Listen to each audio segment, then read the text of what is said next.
जय महाकाल। मेरे प्रिय साधकों और मित्रों, आज मैं आप लोगों को एक मुस्लिम सुरक्षा मंत्र और ये मंत्र 3 इसमें काम करता है। एक सुरक्षा घेरा का भी काम करता है, इसका ताबीज भी आप बना सकते हैं, भूत प्रेत भी भगा सकते हैं। और एक चौथा प्रयोग ये है कि जिसके शरीर में भूत प्रेत हो उसको अगर इस मंत्र से पानी पड़ के उसके चारों तरफ अगर एक घेरा बना दे तो वो वहाँ से भाग नहीं पाएगा, भूत उसी घेरे के अंदर रुक जाएगा। कई बार क्या होता है, किसी के शरीर में भूत बुलाने के बाद तांत्रिक को देख के भाग जाता है या उसको निकालते समय भाग जाता है, तो ऐसे समय में भी आप उसको रिंगन करके रख सकते हैं। यह एक बहुत पावरफुल मंत्र है, बहुत ही पावरफुल मंत्र है और इसको भी आप ये कर सकते हैं, याद करके अपने काम में उपयोग में ले सकते हैं। मित्रों, आपको आज एक मैं बात बताता हूँ, और जो मुस्लिम अगर कोई दर्शक होंगे मेरे, तो उनको भी ये बात बहुत महत्वपूर्ण होंगी आज की, कि आप लोगों ने बहुत से मंत्र देखे होंगे कि जिसमें शुरुआत में लिखा होता है ओम नमो आदेश गुरु को, बराबर। पर अगर जो मुस्लिम भाई हो वो लोग ओम नमो आदेश गुरु को ना बोलते हुए बिस्मिल्लाह रहमान रहीम अगर ये शब्द लगा दे और बाकी मंत्र सेम रखे तो भी काम होता है। आपको बता दे रहा हूँ, ये बात कोई नहीं बताएगा पर मैं आपको बता रहा हूँ। मुस्लिम लोग ओम नमो आदेश गुरु को न बोलते हुए बिस्मिल्लाह रहमान रहीम अगर ऐसा बोलते हो तो भी चलेगा। शुरुआत हेडलाइन ऐसा आप करना है आपको। ये बात आप लोगों को कोई नहीं बताएगा। था आप लोगों को, सोचिए आज तक किसी ने बताया ये बात, या आप लोगों को मालूम थी ये बात इससे पहले? नहीं थी, पर आज मैं बता रहा हूँ। जो भी मंत्र हो जिसमें ओम नमो आदेश गुरु को आता है उसके आगे आप लोग ओम नमो आदेश गुरु को हटा के बिस्मिल्लाह रहमान रहीम बोले और बाकी मंत्र कंटिन्यू करें तो भी चलेगा। ये आप ध्यान रखें, ये बहुत महत्वपूर्ण बात है जो आज मैं आप लोगों को बता रहा हूँ। कोई नहीं बताएगा यूट्यूब पर, मैं बता रहा हूँ आपको, क्योंकि हमारा दिन रात यही काम है। इसमें हमारा जीवन का 15-20 साल चला गया है इस लाइन में, इसका अध्ययन करते करते। और आज जो मैं मंत्र बता रहा हूँ इसको भी मैंने कई बार प्रयोग में लिया। और ऐसा भी होता है मित्रों, कई बार क्या होता है कि जैसे अपने अपने हिंदू धर्म में भी ऐसे बहुत से अच्छे तांत्रिक है और बुरे तांत्रिक है, ऐसे ही मुस्लिम धर्म में भी कुछ नापाक तांत्रिक है जो लोगों को तंग करते हैं। अब नापाक तांत्रिक बोले तो वो नापाक जीन, नापाक जिन्नात ये सब बेच के, खबीज बेच के ये सब तकलीफ देते हैं, तो उनको भी रोकने में ये मंत्र काम करता है। अगर ये आप मंत्र पढ़कर एक मट्टी की हंडी लेंगे, मट्टी की हंडी में आप डालेंगे दूध, उसमें आप डालेंगे देसी शराब, ठीक है, और उसमें डालेंगे अक्षत चावल का, फिर बाद में आप डालेंगे उसमें सिंदूर, गुलाल, बुक्का, और उसमें डालेंगे नींबू। कितने नींबू डालेंगे? 5 नींबू, ठीक है। और उसमें डालेंगे कुछ खीले। अगर अब ऐसे देखा जाए तो अगर आपने उसको 10 नींबू डाले तो बहुत अच्छा है, 10 नींबू और 10 खीले डाल दे तो बहुत अच्छा होगा। और उसके बाद में इस मंत्र से 21 बार अभिमंत्रित कर ले। क्या डालना है आपको उस मटके में? देखो मैं भूल गया था, आपको अच्छे से याद दिलाऊं क्योंकि काफ़ी दिन हो गया मैंने इसका प्रयोग नहीं किया। एक मट्टी का मटका लेना है, उसमें दूध डालना है, दूध शराब, और दूध शराब, हाँ, गंगा जल, पानी, ठीक है, ये चीज़ें मिलाना है। और उसमें अक्षत, गुलाल, बुक्का, सिंदूर ये सब डाल के मंत्र पढ़े। नींबू 10 डाल दे, 10 खीले डाल दे, और 21 बार इस मंत्र को पढ़कर उस घर के चारों तरफ ऐसा ऊपर से खड़े होकर, नीचे मटके में छेद गिरा देने का, और घर के ऊपर अगर छत हो तो ठीक है, अगर गोल घूम सकते हो तो बहुत अच्छी बात है। इस मंत्र को पढ़कर वो नीचे छेद गिरा के अगर आप उस घर को गोल रिंगन बना देंगे तो यकीन मानिए उस घर का सुरक्षा कवच बन जाएगा। उस घर में किसी तरह का भूत प्रेत का साया नहीं आ सकता। कोई भी कितना भी बड़ा मुस्लिम तांत्रिक क्यों ना हो, वो उस घर के अंदर एक भी व्यक्ति का क्या बोलते सर का बाल भी नहीं हिला सकता। छोड़ो उसका कुछ बुरा करना, लेकिन उसके सर का बाल भी नहीं हिला सकता, उसके घर में कुछ भी नहीं भेज सकता वो। इतना पावरफुल ये मंत्र है। तो आप देखिए, एक ही मंत्र है लेकिन 4-5 जगह काम आ रहा है, 4-5 जगह उपयोग आ रहा है। जैसे जैसे मैंने जो जो उपयोग किया है वो सब मैं आपको याद आ रहा वैसे वैसे बता रहा था।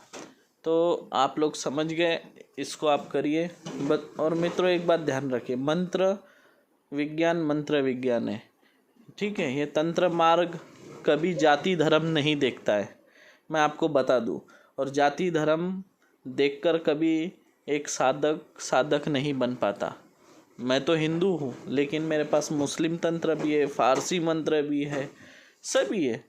एक साधक को हर तरह के मंत्र रखना है, तभी वो एक तांत्रिक बन पाएगा। अभी एक हिंदू है, अगर उसके सामने कभी मुस्लिम तांत्रिक आ गया तो उससे लड़ेगा कैसे? तो उससे लड़ने के लिए उसके मंत्र भी आपके पास होने चाहिए। तो एक सफल तांत्रिक बनने के लिए कभी धर्म और जाति का भेद कभी ना करें। और मैं तो जाति पात कभी मानता ही नहीं हूँ, ठीक है। और मैं आप लोगों को भी सलाह दूंगा, जाति पात कभी ना माने, एक दूसरे से भाईचारे से मिलजुल कर रहे। क्योंकि मित्रों आपने देखा होगा, ये दंगे फैलाने वाले जो लोग होते हैं वो नेता लोग होते हैं। कभी उनके घर का कोई मरा, कभी उनका बेटा मरा, कभी कोई उनका रिश्तेदार मरा, दंगों में नहीं मरा। आप और हम जैसे आम इंसान मरते हैं। इसलिए मैं हमेशा बोलूँगा, याद रखना, मेरी एक छोटी सी लिखी हुई लाइन मैं आपको बोल दूँ, संभल जा ए इंसान, क्या? संभल जा ए इंसान, हिंदू मुस्लिम नाम के इस जातिवाद वाले चूल्हे से संभल जा। चूल्हा समझते ना आप? चूल्हा मतलब सिगड़ी बोलो या लकड़ी का चूल्हा बोलो, है ना, चूल्हा जिसमें अंगार जलाते, खाना पकाते, चूल्हा। तो मैंने क्या कहा? हिंदू मुस्लिम नाम के जातिवाद वाले इस चूल्हे से तू संभल जा। कहीं कल ऐसा ना हो जाए, क्या?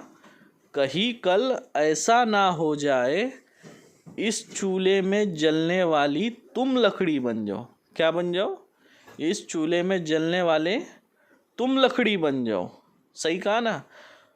जब तुम इस चूल्हे की लकड़ी बनोगे, तब यह चूल्हा ये नहीं देखेगा कि तू हिंदू है या तू मुसलमान। समझ गए आप? तो इसलिए तंत्र मंत्र ज्ञान में भी भेदभाव नहीं करना चाहिए और आपस में भी भाईचारे से मिलके रहना चाहिए। यही मैं आप लोगों से सलाह दूंगा। जितना हिंदुओं का योगदान रहा भारत को आज़ादी दिलाने में, उतना ही मुस्लिमों का भी योगदान रहा है। स्वतंत्र सेनानी में मुस्लिम लोग भी थे, देश के आज़ादी के लिए वो लोग भी लड़े। तो मित्रों ये हमारा देश है, मिलजुल के रहना सिखाता है। कई समाज के लोग होकर भी इतनी शांतता इस देश में है, दूसरे देश में है क्या? आपको तो गर्व होने चाहिए कि ऐसे एक आध्यात्मिक देश में हम हैं, और ऐसे आध्यात्मिक देश में है जहाँ फॉरेनर लोग आकर यहाँ के गुरुओं से दीक्षा लेके तंत्र मंत्र सीख रहे हैं। मित्रों इससे बड़ी और हमारे लिए गर्व की क्या बात होना चाहिए कि विदेशी आ रहे और हमारा तंत्र मंत्र का ज्ञान लेके वहाँ जा रहे, और हम कितने बेवकूफ़ कि यहाँ पे होकर हम हमारी ही विद्या को नहीं सीख रहे, हम हमारे ही विद्या का मजाक उड़ा रहे, और फॉरेनर लोग आके हमारे विद्याओं का सम्मान कर रहे और अपने देश में ले जा रहे। यही बात है मित्रों, विद्या को समझो, उसका अध्ययन करो, मनन करो, चिंतन करो, और योग्य गुरु के सानिध्य में रह के सब करो। मैं हमेशा बोलता हूँ। अब एक आगे के इसमें मैं आपको मेरे जीवन का एक किस्सा सुनाऊंगा, क्योंकि वो लंबा है, इस वीडियो में सुना नहीं पाऊंगा। सुनाना तो बहुत कुछ है मित्रों, लेकिन बनाने जाओ तो वीडियो बहुत बड़ा बन जाता है ना। तो मंत्र भी आपके स्क्रीन पे है, इस मंत्र को आप लोग अच्छे से याद कर ले। मित्रों मैंने पीर साहब को देखा। पीर, मैं उम्र के 10 साल की उम्र में जब मैं मेरे गुरुजी के आश्रम में था, और मैं नीचे ज़मीन में सोता था, मेरे बाजू में थोड़े दूर पे गुरुजी सोते थे 8-10 फीट पे। तो मैंने देखा मित्रों, दरवाजे के नीचे से एक 7-8 इंच का ऐसी गैप थी, और हमारे आश्रम के बाहर ऐसे बम्बू का ऐसा कंपाउंड था, छोटा सा 2.5-3 फीट का, और उसके बाहर ही एक लाइट का पोल लगा हुआ था। मैंने देखा उस पोल के नीचे एक हरे घोड़े पे, घोड़ा भी कम से कम 10-12 फीट का दिख रहा था मेरे को, और एक घोड़ा भी हरा, और उसके ऊपर जो पीर साहब थे वो भी हरे, हरा ड्रेस, हरी चमड़ी, जो स्किन है वो भी हरी, दाढ़ी हरी, बाल हरे सब। तो वो वहाँ उतरे, वहाँ पे उन्होंने मूत्र विसर्जन किया। मैं देख रहा था कि वो मूत्र विसर्जन किए खंबे के पास, वापस घोड़े पे चढ़े। ठीक है, पीर साहब मूत्र विसर्जन करते नहीं करते मुझे क्या पता, लेकिन मैंने जो देखा खुली आंखों से मैं वही बता रहा। हो सकता वो उनका कुछ मुझे ऐसे दिखाने का स्वरूप हो, या कोई मुझे संदेश देना चाहते होंगे, वो और बात है। तो उसके बाद में वो घोड़े पे बैठे, और मैं तब तक गुरुजी को उठाए मेरे थे कि देखो ऐसे ऐसे है, ऐसा स्वरूप है, ऐसी चमड़ी है, हरे कलर की स्किन है, सब बताया। और मैं बोला वो देखो जा रहे मुझे गुरुजी को तब नहीं दिखे वो, लेकिन जब वो एक 10-15 फीट दूर गए तब मेरे गुरुजी को दिखे। तो मेरे गुरुजी ने बोला देख, बोले उनके पीछे मुकुट में एक हरे कलर का ये है क्या, कमल का फूल दिख रहा है क्या? मैं बोला हाँ कमल का फूल है हरे कलर का। तो फिर मेरे गुरुजी बोले वो पीर साहब है, बोले मुस्लिम समाज के पीर साहब है, उनको नमस्कार करो, आशीर्वाद मांगो। तो मित्रों वो जा रहे थे, लेकिन जब मैंने आशीर्वाद ऐसा हाथ जोड़ा, मुझे आशीर्वाद दो, उनके तरफ देखते हुए खुली आंखों से ऐसा जब बोला मित्रों, उन्होंने मेरे तरफ पीछे पलट कर देखा। तो मैंने गुरुजी को बताया मुझे पीछे पलट कर देख रहे, तो बोले तुझे आशीर्वाद दे दिया उन्होंने। इसके बाद मैं आपको एक किस्सा काल भैरव के साधना का इसके बाद मैं आपको एक किस्सा भगवान काल भैरव के बारे में बताऊंगा। काल भैरव मैंने सिद्ध किया है, मुझे काल भैरव सिद्ध हुए हैं, और बहुत कम उम्र में किया मित्रों। जब लोग कई तरह की साधना करने के बाद, जीवन के 40-50 साल देने के बाद जो साधना करने से डरते हैं, सोचते हैं, वो साधना मैंने जीवन की मेरी शुरुआती दूसरी साधना मेरे गुरु ने दी है, और मैंने सिद्ध भी किया, और काल भैरव जी को सिद्ध करके आज वो मेरे साथ है। उस साधना के बारे में मैं आपको अगले वीडियो में बताऊंगा।